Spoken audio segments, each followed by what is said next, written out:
Hi, this is Scott Garibay, and today we're going to be talking about why we need to see the death of the political science president. All right, now what is a political science president? How am I defining that? Any president who has become, by the way, I mean the death of the political science president role, right? There's not a specific person, but the idea that a president would come from political service or from the political or from the political science world. All right, so let's define it. Right, basically, what I'm saying is Donald Trump is one of our few presidents who did not come from a political science background. He has no political science degree, and he did not become president by political service, by serving as a politician at the government, at the city, state, or federal or national level. City, state, or national level, right? So I'm actually saying that not officially, but unofficially, having a political science degree and serving as a politician at the city, serving the people as a politician at the city, state, or national level should disqualify you unofficially. There should never be a law that would put this in, but it should unofficially, with every American, first and foremost and quickly disqualify you from being president. I have a whole theory for this, and I'll tell you why. All right. Now, by the way, I have a political science degree. I earned my political science degree in 1992 from Millersville University. Very proud of my political science degree. I work in information technology. I do not use it. I'm going to tell you why why I don't use my political science degree.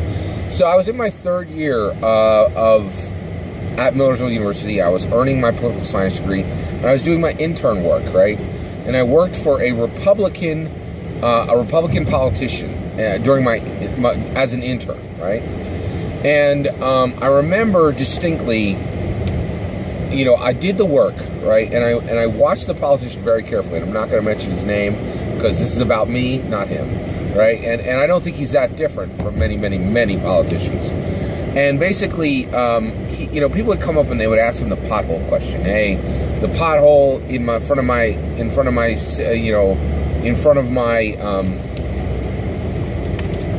This was somebody who was running. I actually was an intern in an election race, right? So this was the pothole question. Hey, there's a pothole in front of my house. It's been there for for 3 months, right? When you're a politician, what's going to happen with that pothole, right? And that politician would say, day one, I'm going to fix that pothole. It's, under my rule, he would say it differently. You're not going to wait. We're going to have infrastructure. We're going to have the streets are going to be paved with gold, right? Like, he used different words, but that's where he's heading, right? And I remember clearly, he would shake their hand, and then he would put his hand over their hand, as he said. And he said again, remember, potholes are going to get fixed right away when I'm in, right? And I looked at this, and I was like, it was a little alarming. And I looked at it, and people were so thrilled. They looked right in his eyes. They were very, very happy, right, to hear the words, right? And so I asked one of the people who, I asked one of the people who worked for the campaign manager, and I was like, hey, I've been talking with my other poli-sci majors, all who are doing intern work as well, and they're saying that once the politician gets in, actually one of my friends had this issue, they were saying that it would take, that when the new candidate was in, it would take just as long to get the potholes filled, because there would be 2-3 years worth of work that would need to be done to change the system so that a pothole could be fixed on day one. And you couldn't fix a pothole on day one, right? And the campaign managers, like one of the people who worked directly for him on the campaign, told me, he said, oh yeah, no, that pothole ain't gonna be fixed day one. It ain't gonna be fixed even in the first year. It will take 2 or 3 years to change the process so that we can fill a pothole in a week, right? Not in 3 months, right? And I was like, oh boy, right? And it worried me. It worried me a lot, right? It worried me a lot that I was very confident that I rarely ever talked to the candidate directly, right? It's just because I was a lowly intern and there was a whole bunch of people who wanted to talk to him. And it just scared the living daylights out of me that he made these promises so easily. And you know, the part that scared me even more was just how desperately people wanted that lie and how it settled them, right? And I was like, oh my gosh. And so in my third year, I learned in my own mind and heart. I was like, J. Scott Garibay, people desperately want to be lied to. They don't want the truth, right? And I went and I talked to these other political science managers, political science majors, and I asked them, you know, and I met a couple who had politicians who did not use the lie. They did not use the day one pothole lie. They said, hey, it's going to take 2 or 3 years. And when people heard that, there was a frown on their face. They walked away from the candidate not with a smile, a reassured smile, but with a frown, right? And it's what made me take my political science degree and not use it. So in my third year, I was like, I don't want to spend my life lying to people. And frankly, I don't see a path forward in politics not lying to people, right? So I had this degree that I had worked so hard for, but my rosy aspirations of serving the people that I had had in my senior year of high school were gone by the time I was done with Millersville University and my internship, right? And I was like, oh man, this is a mess. What do I do with this? Turned out great. My degree from Millersville University taught me how to write extremely well, taught me how to communicate, gave me a passionate desire to read and learn for the rest of my life. It was worth 10 times what was paid for. I think my entire degree was $20,000 when I went back in when I graduated in 1992. Maybe as high as 25 or 30 grand. It was, I don't even think that covers boarding nowadays. So anyway, so that's why I didn't use my political science degree, and I decided to go into a new field. And I bounced around for a while, and I ended up in information technology. Happy ending to the story, right? I've done very well in information technology. I'm very blessed to be in that field, right? And that's why I have a political science degree and don't use it, right? So the reason why we're talking today is that is one element that made me think this way. And I see echoes of that truth in art sometimes, and I just saw it today. Today I saw the live-action Aladdin movie, and it had a section in the film that I felt like perfectly coupled with what I had learned in my senior year of my getting my political science degree from Millersville University.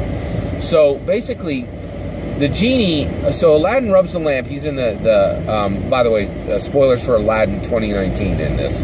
All right, so so Aladdin rubs the genie's lamp. Will Smith pops out, and he looks at Aladdin in his shabby clothes, and he goes, "Where's the guy?" Right? And Aladdin's like, "What? I'm the guy." And he goes, "You're not the guy." And Aladdin goes, "What do you mean?" And he goes, "Well, when somebody rubs a lamp, it's somebody who knows what the power here is, and did a lot to get here to rub that lamp. And you are not that person. You are not seeking power, right? You don't even know what the sphere of power is. You're certainly not seeking it, right?" And Genie was right? Like Aladdin showed up there because the vizier, who did seek power, understood what power was, desired power, he sent Aladdin in, right? And that is a perfect analogy to explain why we should never have a political science, political service president ever again, okay? So Donald Trump is the first, right? He's the first celebrity president, right? Now, what I am saying is that we need a people's president. The president should always come from the people. Now, Andrew Yang, of course, is my pick as the people's president. He never was a politician. He was an American tech entrepreneur. He proved his achievement skills in the real world, not in the Washington power circle, not in the city power circle, not in the state power circle, right? Those political areas teach you horrible, horrific patterns and methods, right?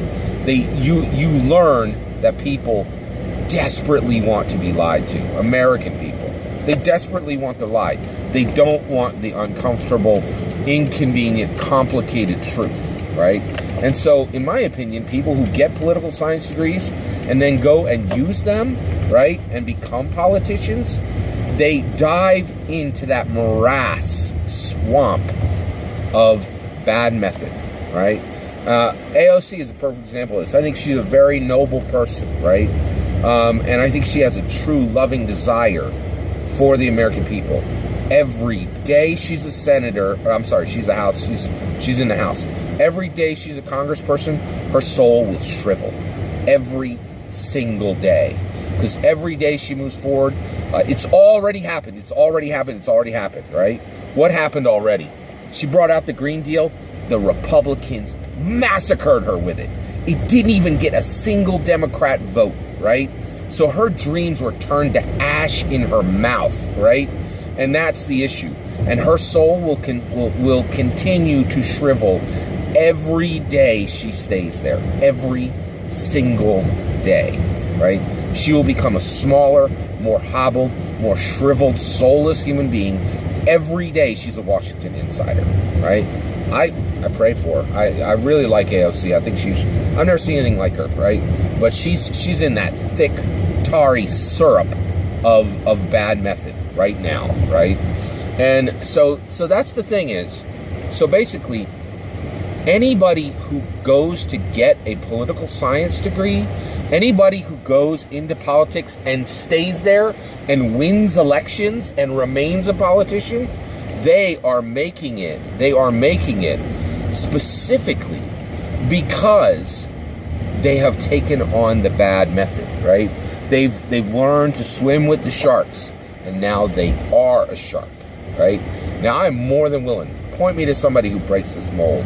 I don't think you can. I really don't, right? And I'll tell you right now too. Yeah. So essentially, that's it. You know, once you dive into the muck, you're gonna have muck all over you. There's just no way around it, right? Now, we as a people, as the American people, we have a way around it.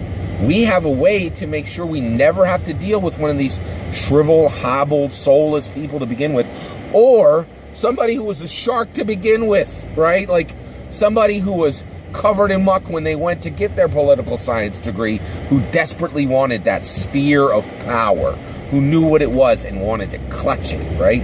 Yang isn't that, right? He didn't come up that way. He came up by achieving in the real world and having a genuine love for Americans. Now, with all that said, right, so basically, if you bring in your president from among the people, not from any political sphere, not from political service, and not from political science, right, then you get a chance to have someone who's there for the right reasons.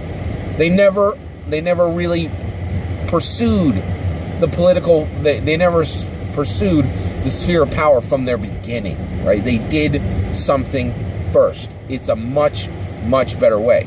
Now, I have a political science degree. I studied, right?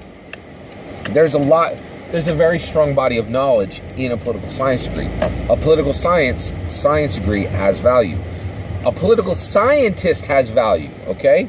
And here's what so people who have served in politics, right? People who have a political science degree, they have value. Many of them are good people, right? Now, and so here's what they're valuable for. They are incredibly valuable. They're actually invaluable as advisors. Once you get a people's president in, a non-political science, non-political service person, once you bring them in, right, then what you could do is you have them advised by political scientists, by political service people, right? And they can bring that body of knowledge and they can give it to the people's president, who is going to use their wholly unshriveled soul, right, that hasn't been shriveled by political service, by successful political service and successful long-term political application of political science, to make moral decisions unfettered by all the problems of a successful political servant or a successful political scientist. So that's why I think we need people's presidents, and we need to see the death of the political science, political service president role. Okay? That's my take. I would love to hear what you think. Let me know in the comments below. Please consider liking and subscribing, and have a very wonderful millennium.